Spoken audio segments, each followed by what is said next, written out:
So my name is Alec and I own On Target Fitness, and we are a personal training gym here in Portsmouth.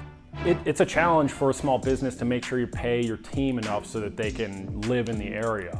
So I start coaches making much better money than I made when I started out in personal training, and it's still a tight fit. I have 2 full-time employees, one owns, one rents. Both of them are in places that work for them right now, but both of them, it took a bit finding the right place. It was not easy. I moved to town about a year after getting the gym started up, and moved into a 1-bedroom apartment that at the time was $1,100 a month, so like a steal by today's standards. And even that was spreading me thin at the time, so I ended up finding a really old houseboat for super cheap, and I bought that, and I've been living on that ever since, and I love that, but that's a very strange, affordable way to live in the area.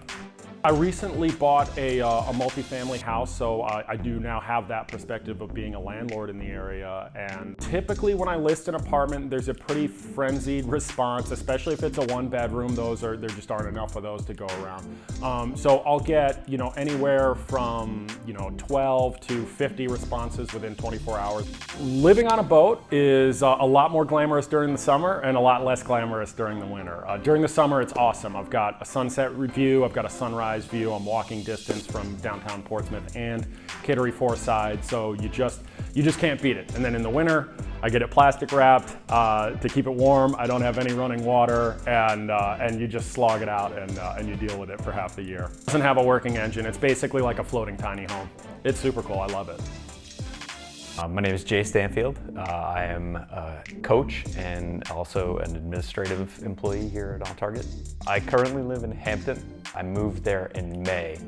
So I started the search for a new apartment in probably about February, and could not find anything until probably mid to late March.